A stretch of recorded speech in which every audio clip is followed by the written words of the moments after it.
नमस्कार, FM news देख रहे हैं आप। मैं हूं आपके साथ प्रिय अध्यक्ष बुलेटिन में आप सभी का स्वागत है। रुक लेते हैं कुछ बड़ी खबरों की ओर, जहां पर आपको बता दें कि बिहार में बीजेपी का गठबंधन टूटने के बाद से बीजेपी अपने पूर्व साथी दल जेडीयू पर लगातार हमला बोल रही है। नई सरकार बनने के बाद ही बीजेपी ने नीतीश तेजस्वी को निशाने पर लिया है और आज बीजेपी ने प्रेस कॉन्फ्रेंस कर महागठबंधन सरकार पर हमला बोला। आया हूं जो 2 दिनों से मीडिया में चल रहा है कि गठबंधन बनने के पश्चात जेडीयू और आरजेडी के बीच जिस प्रकार की गतिविधियां बिहार में हुई है उससे आपको मैं अवगत कराता हूं।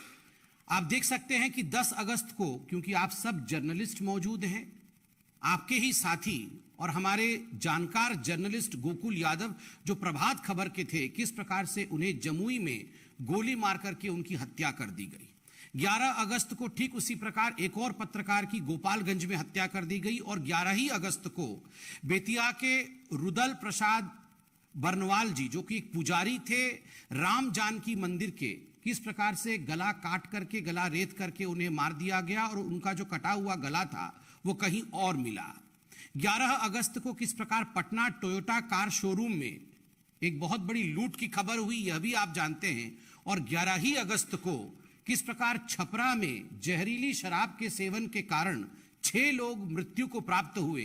छपरा में इससे पहले 13 लोगों की मृत्यु हुई थी, या यूं कह लीजिए जहरीली शराब के कारण 13 लोगों की हत्या हुई। जल्दी में जिस प्रकार से बहुत मैं कहूंगा अव्यवस्था फैल रही है बिहार में, उसका एक संस्मरण आपके सामने रखूंगा। जिला पश्चिम चंपारण में 12 वर्षीय किशोरी से सामूहिक दुष्कर्म होता है। मुजफ्फरपुर में व्यवसायी नलिन रंजन के घर दिन दहाड़े घुस लुटेरे 40 लाख रुपए की संपत्ति लूट लेते हैं।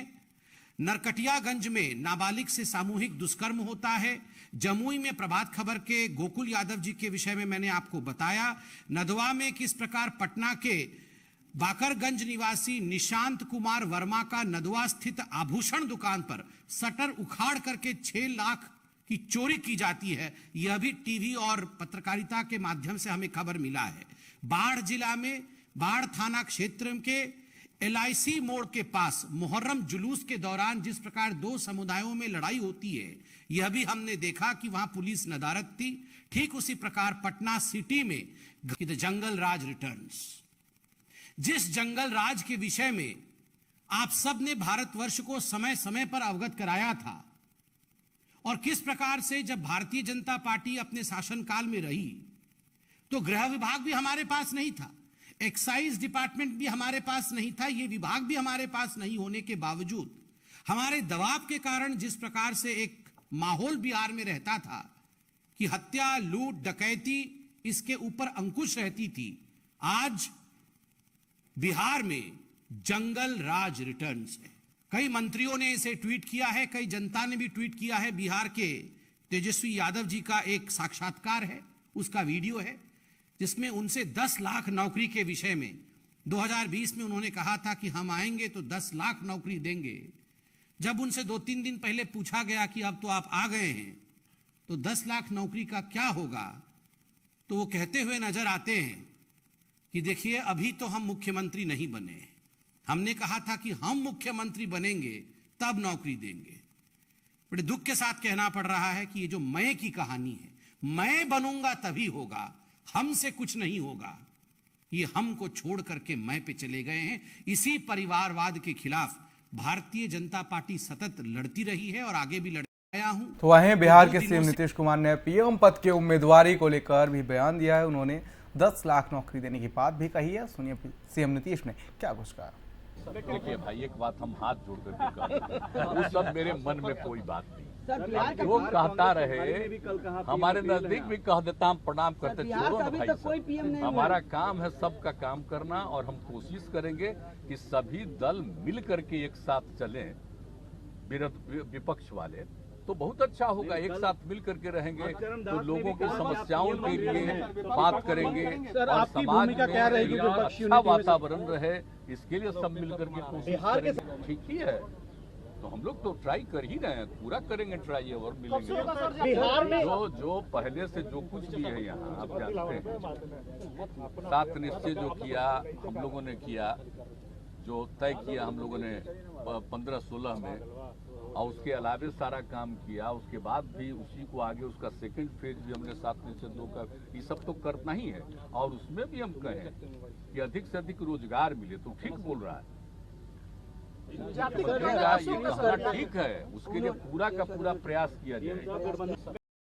वहीं बिहार के डिप्टी सीएम तेजस्वी यादव अपनी पत्नी रेचल के साथ दिल्ली पहुंच गए हैं। यहां वह अपने पिता लालू यादव से मुलाकात करेंगे और इस मुलाकात के बाद आपको बता दें कि लालू यादव से मंत्रालय बंटवारे पर भी बात कर सकते हैं तेजस्वी यादव। तो वहीं इससे पहले तेजस्वी यादव ने मुख्यमंत्री नीतीश कुमार को बधाई दी और जनता को सीएम के निर्णय के साथ देने के लिए धन्यवाद किया। वहीं उनकी पत्नी रेचल ने तेजस्वी के सत्ता में वापस आने पर खुशी जताते हुए कहा कि इस मौके पर परिवार के लोगों के साथ पूरे बिहार की जनता खुश है। और बता दें कि बिहार में सत्ता परिवर्तन और तेजस्वी यादव के डिप्टी सीएम बनने के बाद वे पहली बार अपने पिता से मुलाकात करेंगे। इस मुलाकात के दौरान संभावित कैबिनेट के मंत्रियों के नाम पर भी चर्चा हो सकती है और अभी तक राजद में संभावित मंत्रियों के नाम पर कश्मकश चल रहा है। इसलिए तेजस्वी यादव की यह यात्रा और पिता लालू यादव से मुलाकात कई मायनों में विशेष है। लालू यादव स्वास्थ्य कारणों के चलते पिछले कई दिनों से दिल्ली में ही रह रहे हैं और फिलहाल वह अपनी बेटी मीसा भारती के साथ ठहरे हैं। हालांकि वह दिल्ली से ही बिहार में हुई सियासी घटनाक्रम पर नजर बनाए हुए हैं।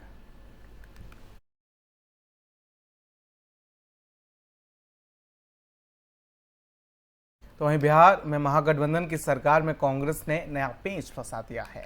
कांग्रेस ने 5 उप मुख्यमंत्री की मांग की है और कांग्रेस नेता और पूर्व कांग्रेस अध्यक्ष अनिल शर्मा ने 5 डिप्टी सीएम बनाने की मांग को जाति और धर्म से जोड़ा है। उन्होंने कहा कि बिहार में जाति और धर्म समाज की सच्चाई है और ऐसे में पिछड़ा, अतिजाति, अनुसूचित जाति, मुस्लिम और स्वर्ण से एक उप मुख्यमंत्री बनाए।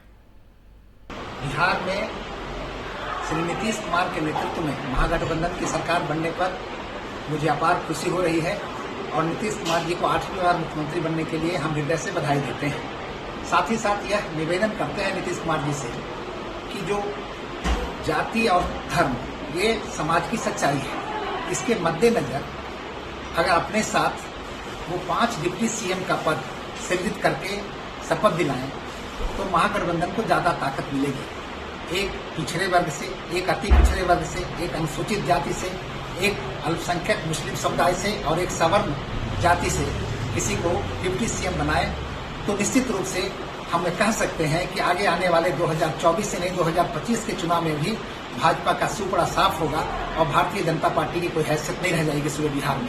अभी इसी तरह की जातीय समीकरण को साधने की कोशिश आंध्र प्रदेश में भी किया है और वहां पर तो 5 डिप्टी सीएम ऑलरेडी काम कर रहे हैं। इसलिए मेरा निवेदन है नीतीश कुमार जी से कि राजनीतिक परिस्थितियों का ध्यान रखते हुए इस तरह से